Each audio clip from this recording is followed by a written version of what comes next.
What's up guys? Today I want to tell you guys a little bit about my custom ATV project. So this is a 2001 Raptor 660R. What I've done is I've put in a 2001 Yamaha R6 sport bike engine. It's a really cool project. I've actually been working on it for 10 years now. It's just been something as a hobby that I've done after work, have a little bit of fun with. And I want to walk you guys through the whole bike, fill you guys in on what I've done, and Alrighty guys, so this is the R6 ATV. So what we're going to do today is remove the bottom engine bolt, and we're going to replace it with a bigger bolt, longer as well, and put a chain tensioner on the other side. Okay, so I need a bolt that's maybe 10 inches, maybe 11. A spacer to weld onto it. Then we'll need like a little piece like this, so for this spring to go into on this side, and then we'll need something to stop it like that. So this is the bolt that we removed. It's already getting a little bit destroyed anyway, and this is what we're going to replace it with. So let's see how it works out. So what I've done is threaded the aluminum case of the engine. If you ask me why, to be honest, I'm not 100% sure, but it'll hold better, I guess.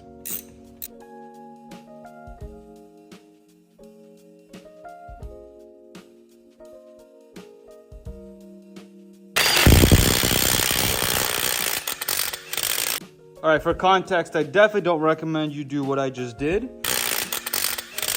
because 99% chance I'm gonna walk over to that side and that whole thread is gonna be probably all stripped. But I don't have my other drill with me today, and I have an extra bolt laying around, so it is what it is. So here's the other side. Looks like it's a little bit ruined, but not as bad as I thought it would be. So the idea is this. We have this Monster something brand, Monster Craftsman chain tensioner. It's a little bit ugly in the sense that it can't get mounted anywhere normally without just hanging off the back of the bike. And so what I've decided to do is take it apart and essentially put it onto that lower engine mount, and let's see what happens. So here's what it looks like taken apart. Looks like we're going to need to figure something out with locking that spring into place. Nice. Well, there's not gonna be any way to slide it on right now without pushing the bolt out and then sliding this on and then putting the bolt in without taking the chain off, of course. So that's what we're going to do. All right, ladies and gentlemen, boys and girls, it's looking really good. I like the look of that. Okay, so bolt is through. Here's what I'm thinking. Maybe grind this off, drill this out to 1/2 inch, and then now we have a stopper for this bottom little ear. You can see that. And then regarding the spring, we could probably just finish it off with this one and weld this one straight to this frame. And I think that should do it. There is a little bit of space here, so we might need to put a few washers or something along those lines just to keep it nice and tight. I mean, yeah, we can put a nylon lock washer, but I think it'd be good to have it nice and tight. All right, so what we're doing is to get this off, slide it off. Essentially, we're going to just hit a bolt with a hammer. That's where we're at. Technically, well, I have to drill it out first, but if we wanted to, man, maybe we could just leave it as is and weld in a mounting plate for it. I did have to upsize the bolt because the engine mounting bolt is way bigger. This is the shoulder bolt that they used, but I don't have that kind of shoulder bolt. Neither did the hardware store. So this is what we're looking like. We added a few washers there on the back side. So now it's time to preload this. Well, first weld it into place and preload the spring, and then essentially we're good. I'm trying to decide if I should cut this back frame part for relief so it can drop down lower.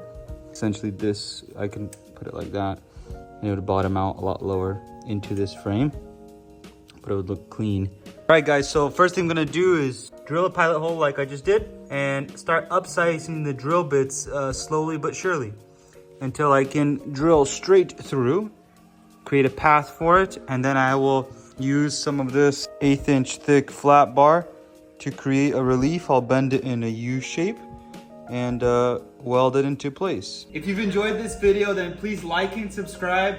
I'm just starting this YouTube channel. I want to see what I can grow it to. So if you guys like and subscribe, it's going to help me grow. I really appreciate you. Right, so after some hacking away, we got this disaster. What we're going to do is release this real quick. So that's what that looks like when it's fully released. Now this pop it backwards a little, but I think this will be the bottom position. Once the spring is loaded, it'll go as far as where the stopper is at, but the motion will be something like this. So we'll re-weld this all back together. I'm not too worried about this bar because all of it's all connected here on the back side. So I'll strengthen it up and we should be more than golden. All right guys, so here is where we're at. Obviously this will be welded into place.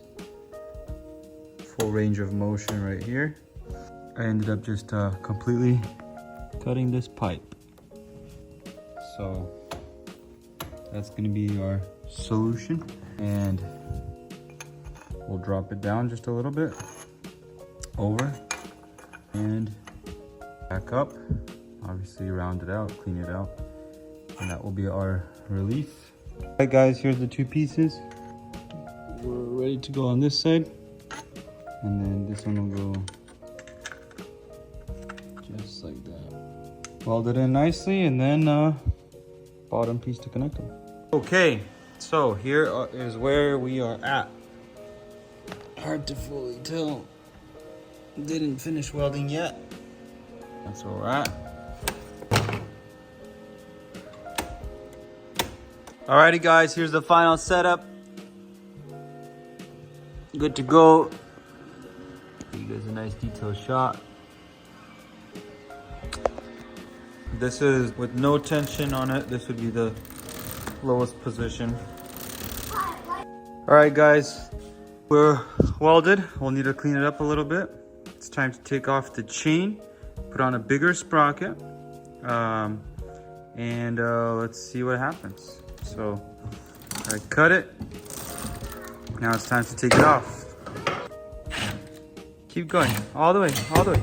Good job, Rose. You did one. Do one more. Too heavy. Too heavy. Good job. All right, guys, so new sprocket is on. I think the old sprocket was just a little bit too small. I upsized the jets, the main jets, 2 sizes, and upgrading the sprocket. We're gonna go out and test it after this and see what happens. This is a little bit loose as I'm taking it apart. Seems a little bit concerning. I didn't like the little tabs. The reason why I have this aluminum disc is I didn't really like the tabs that the OEM stock Yamaha hub had. They're similar to something like that. If you can see that tiny little tab. So I made my own, machined out this disc instead, and it fits perfectly on the wheel. Here's the new chain. We're gonna put it on right now and probably tighten everything up here finally. The chain is on. Not a huge fan of this rear carrier. It's follows the Raptor 660 style. But essentially, watch the chain get tighter and tighter. Alrighty guys, so the chain is just a little bit loose, which is good because that tensioner is not released yet. I've got the chain zip tied, ready to put the master link on. We've tightened those bolts just enough. I think we're set to go here. Excited, this is a really cool new looking setup. All right, guys, thank you so much for watching this video. I'm gonna be updating this series often. Hopefully once a week, we'll see. But I'm gonna break down every single detail of the bike every single week when I'm working on it after work, and join me. Yo,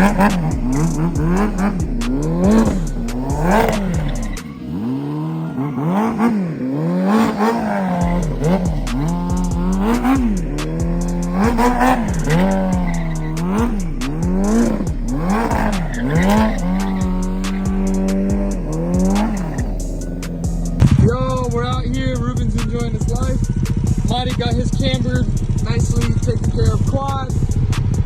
And Dad with the hook up. Joey, Sandy. This brother's good? Good? Auntie good? Yeah?